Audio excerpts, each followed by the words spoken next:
Diabetes की अगर बात करें तो डायबिटीज़ जनरली 2 किस्म में डिवाइड की जाती है। एक टाइप 1 जिनमें इंसुलिन नहीं होती, ठीक है, और एक एक टाइप 2। टाइप 2 जिनमें इंसुलिन होती है लेकिन अपना काम नहीं कर रही होती। वो ठीक क्यों है। नहीं काम कर रही होती?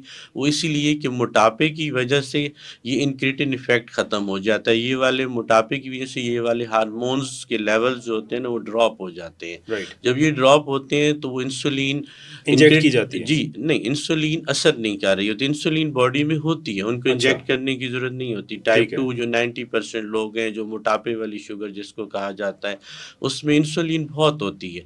अगर शुरू में आप उनकी इंसुलिन लेवल्स देखें तो उनको हाइपर इंसुलिनीमिया होता है, इंसुलिन बहुत ज़्यादा होती है। राइट। इंसुलिन असर नहीं कर रही होती, इंसुलिन और रेज़िस्टेंस इंसुलिन की जो वजह इसका से इसका असल काम इसकी वजह से बॉडी में वेट गेन होता है गेन बॉडी होता के है। अंदर। इंसुलिन वेट गेन कराती है। वेट गेन इंसुलिन कराती है। ज़रूरी भी है, ठीक है। लेकिन इंसुलिन एक हद से जब ज़्यादा हो जाए, तो इंसुलिन वेट गेन कराती है और वेट बुरा है। राइट। क्योंकि जो टाइप 2 डायबिटीज़ की वजह है, वो वेट ही है। वो जो आपकी ओबेसिटी है, जो ओबेसिटी भी 2 तरह की है, सेंट्रल और पेरिफेरल। जो सेंट्रल है, टमी ओबेसिटी, पेट का मोटापा जिसको कहते हैं, वो बुरी है।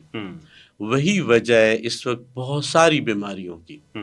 Sugar, blood pressure, cholesterol, uric acid, fatty liver, polycystic ovaries और इवन किससे डिप्रेशन भी बढ़ता है आपका मोटापा है तो। राइट। कुछ ज़ाहिर है सुस्ती भी जी, हो जाएगी आपको और उसकी जी, वजह से मेरा ख्याल है फिर हर चीज़ जो है वो जी बिल्कुल आपका ऐसे लाइफ ही है। साइकिल आप डिस्टर्ब मोटे होगा। लोगों को देखें उनका काम करने को दिल नहीं करता, चलने को दिल नहीं करता। उसकी वजह यही होती है कि आप एक विशियस साइकिल में फँसे होते हैं। राइट। लाइफ़स्टाइल बुरा, आपके हार्मोनल इम्बैलेंस हो गया, फिर आपको इंसुलिन रेजिस्टेंस, तो ये सारी चीज़ें मिल के आपको एक उस तरफ लेके जा रही होती हैं जहाँ आप बहुत सी बीमारियाँ आपका इंतज़ार कर रही होती हैं। ठीक है।